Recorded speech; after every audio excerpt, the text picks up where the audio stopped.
मैं मोहतरम इरशाद अहमद कमर साहब चेयरमैन फतेहपुर आज के इस मुशायरे के सदर महफिल भी हैं, तो मैं उनसे बड़े अदब के साथ दरख्वास्त करूंगा कि आप तशरीफ लाएं और इज़हार तशक्कुर पेश करें।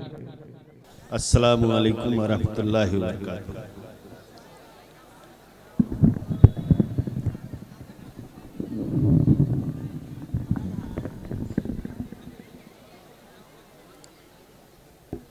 आज के इस पैगंबरपुर के शानदार ऑल इंडिया मुशायरे के जिम्मेदारान, जिसमें समऊन भाई, बीडीसी मुस्लिम अंसारी साहब, शिबली अंसारी साहब, डॉक्टर फ़हीम साहब व कमेटी के तमाम जिम्मेदारान, मैं सबको मुबारकबाद पेश करता हूँ कि आपने एक शानदार महफिल पैगंबरपुर की सरजमीन पर सजाई।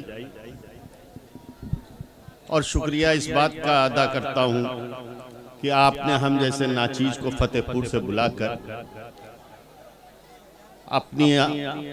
अपने कस्बे में जो इज्जत अफजाई हमें दी, उसका मैं शुक्रगुजार हूँ।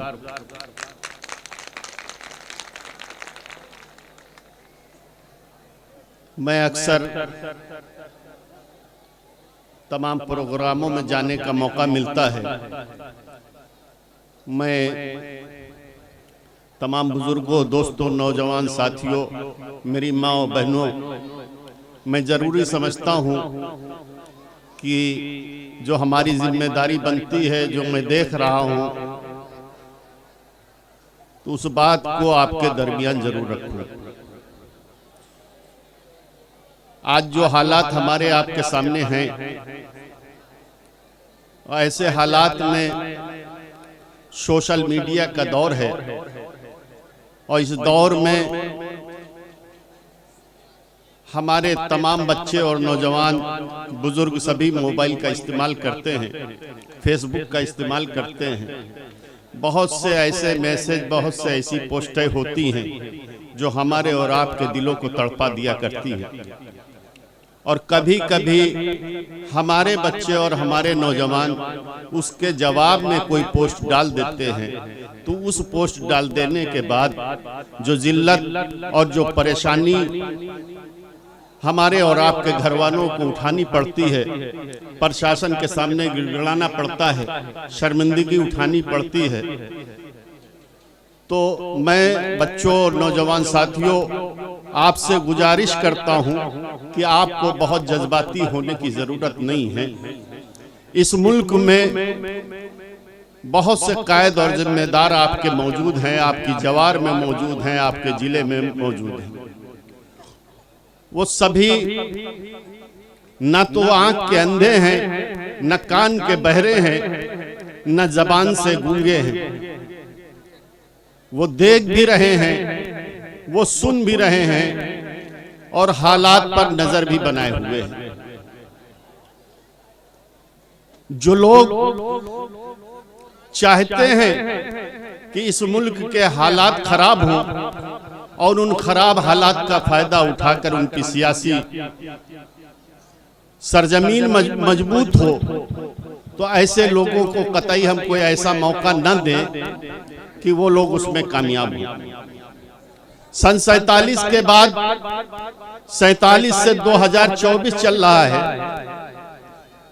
और इस बीच इतने सालों तक सिर्फ हम लोगों से हमारी वफादारी का सबूत ही मांगा जा रहा है कि हम इस मुल्क के वफादार हैं कि नहीं हैं।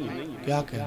तो मैं उन लोगों को बता देना चाहता हूं जो लोग हम लोगों से इस मुल्क की वफादारी मांग रहे हैं, तो उन्हें यह मालूम होना चाहिए कि किसी के घर में पला हुआ एक जानवर, मैं नाम नहीं लेना चाहता उस जानवर का, वो जानवर अपनी वफादारी का सबूत देता है। हम तो इस मुल्क के मालिक हैं, हम तो टीपू सुल्तान से अशफाकुल्लाह तक क्या अपनी कुर्बानी और हमारी खून, जो इस मुल्क के जर्रे जर्रे में हमारा खून, हमारा लहू शामिल है, तो हमको वफादारी का सबूत देने की जरूरत नहीं है।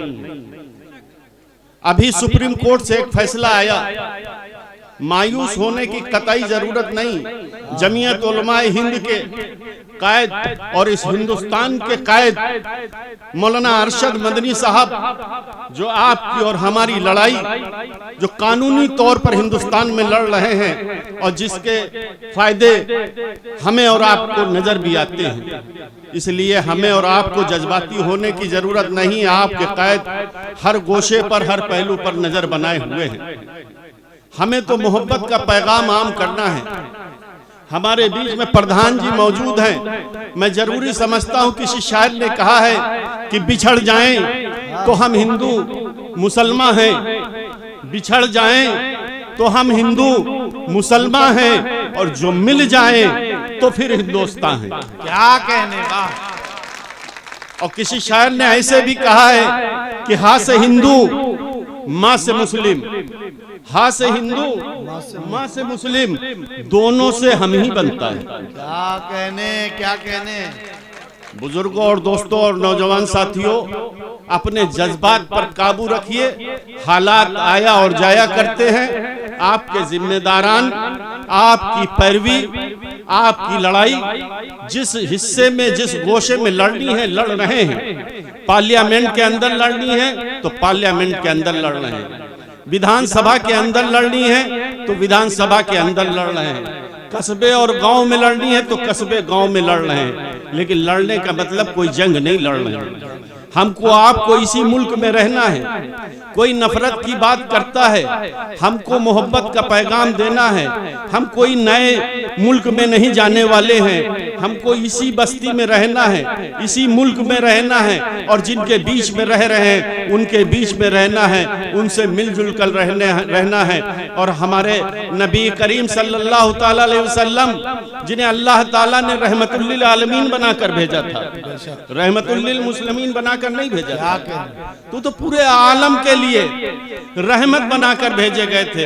तो हमें और आपको अपने दिलो दिमाग में ये भी बिठाना है कि हम जिनकी उम्मत में हैं वो रहमतुल लिल आलमीन थे, तो हमारा पड़ोसी के साथ हक कैसा होना चाहिए, हमारा दूसरे मजहब का भाई जो हमारा है उसके साथ हमारा सलूक कैसा होना चाहिए, ये भी बर्ताव हमको करना होगा। भले ही दूसरा हमारे साथ नफरत का बर्ताव कर रहा हो, लेकिन हमें मोहब्बत का पैगाम देना है। और जब आप मोहब्बत का पैगाम देंगे तो एक ना एक दिन वो जो नफरत की बात करने वाला है वो भी आकर आपके गले लगेगा। मैं बहुत ज्यादा मुशायरे के बीच में बहुत ज्यादा आपका वक्त नहीं लेना चाहता। किसी शायर ने कहा है कि मुश्किल कोई आन पड़े तो घबराने से क्या होगा, मुश्किल कोई आन पड़े तो घबराने से क्या होगा, जीने की तरकीब निकालो मर जाने से क्या होगा। क्या कहने। और किसी शायर ने ऐसे भी कहा है कि हर मुश्किल का हल होता है, हर मुश्किल का हल होता है, आज नहीं तो कल होता है। अल्लाह की जात पर यकीन रखिए, हालात बदलेंगे, हालात खुशगवार होंगे। यह हिंदुस्तान गंगा जमनी तहजीब की पहचान है। यहाँ की जमहूरियत दुनिया की सबसे अच्छी जमहूरियत है। इस मुल्क की मिट्टी से हमें मोहब्बत है और हमें हुब्बुल वतनी का सबक भी हमारे मजहब ने दिया है, हमें नबी करीम ने दिया है। उस रास्ते पर चलना है और इस मुल्क के हालात को बदलना है, और इंशाअल्लाह हालात बदलेंगे। लेकिन आप सबको अपने जज्बात पर काबू रखना होगा। इन्हीं अल्फाजों के साथ बहुत बहुत शुक्रिया। खुदा हाफिज़।